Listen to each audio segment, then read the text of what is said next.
दोस्तों, आज मैं आप सभी लोगों को किस तरीके से मेंटल हेल्थ नर्सिंग की केस बुक में एडमिशन प्रोसेस को फिलअप किया जाता है उसके बारे में बताऊंगी। तो ये case book post basic BSc nursing second year और बीएससी नर्सिंग थर्ड ईयर के लिए बहुत ही यूजफुल होगा। जेएनएम के स्टूडेंट में भी सेकेंड ईयर में ये हेल्पफुल होगा। तो किस तरीके से एडमिशन प्रोसेस करते हैं उसी को आज हम लोग जानेंगे।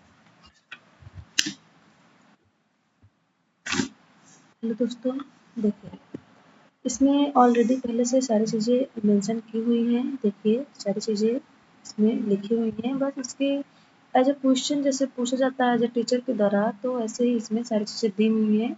आपको बस आंसर उसका देना है। जैसे कि आपके पेशेंट का नाम क्या है, जिस पेशेंट की आप देख रेख कर रहे हैं, जिसका एडमिशन आप इस टाइम ले रहे हैं प्रेजेंट टाइम में, उस पेशेंट का जो है नाम क्या है, उसकी एज कितनी है, किस धर्म का है, लैंग्वेज क्या यूज कर रहा है, इनकम कितनी, उसकी एड्रेस कहाँ पे वो रहता है, सेक्स क्या है उसका, मैरिटल स्टेटस क्या है, ऑक्यूपेशन क्या है, डेट एडमिशन क्या है, जब उसको आया है उसका एडमिशन किस डेट पर किया जा रहा है, उस डेट को यहाँ पे मेंशन करना है।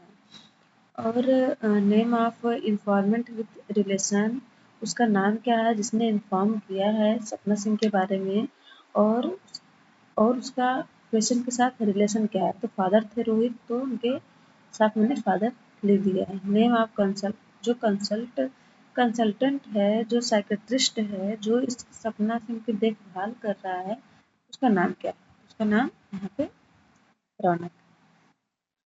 और क्या है प्रोविजनल साइकेट्रिक डायग्नोसिस, किस चीज़ से सपना सिंह ग्रसित है, किस डिसऑर्डर से ग्रसित है, उसके बारे में यहाँ पर हम लिखेंगे।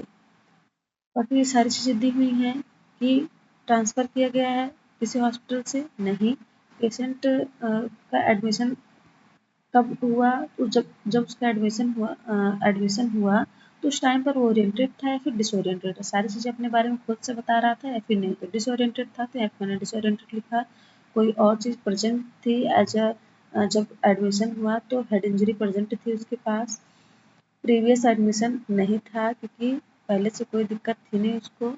उसके बाद यहाँ पर क्या चीज़ कंप्लेन किया है पेशेंट ने, उसको हम लिखेंगे। The patient should be complain any, the patient should not complain any due to the patient is disoriented is to born under see unconscious। क्या है, पेशेंट डिसोरिएंटेड है और वो अनकॉन्शियस में जा चुका है, जिसकी वजह से कोई भी कंप्लेन खुद से नहीं कर पाया है। The informant should complain that the patient suffer from migraine pain, difficult in breathing, distress। क्या हो रहा है कि जो इन्फॉर्मेंट है उन्होंने कंप्लेन किया है कि पेशेंट माइग्रेन से सफ़र कर रहा है, उसे दर्द हो रहा है, ब्रीथिंग में प्रॉब्लम हो रही है, रेस्टलेसनेस हो रहा है। ये सारी चीज़ें किसके द्वारा बताई गई है, इन्फॉर्मेंट के द्वारा बताई गई है। बाकी की सारी चीज़ें ऐसे ही मेंशन करनी है। पहले से कोई हिस्ट्री थी साइकेट्रिक तो लिखना है, नहीं है तो नो लिख देना है, ठीक। पास्ट साइकेट्रिक हिस्ट्री थी तो उसमें भी जो है आपको अगर थी तो लिखना है, नहीं थी तो नहीं लिखना है। पर्सनल हिस्ट्री क्या है, गुड और बैड, फैमिली हिस्ट्री, प्रोग्नोसिस कैसा है एडमिशन के बाद, वो उसके ट्रीटमेंट लेने के बाद सही प्रोग्नोसिस पर है या फिर नहीं, नर्स की रिस्पॉन्सिबिलिटी अच्छे से निभा रही है कि नहीं, उसका सारा चीज़ करने के बाद क्या कंक्लूजन निकल रहा है, ठीक हो रहा है कि नहीं, ये सारी चीज़ें हम कंक्लूजन में लिखते हैं। तो हमारा एडमिशन प्रोसेस हो गया, ये एप्लीकेशन के द्वारा भरा जाता है। Thank you.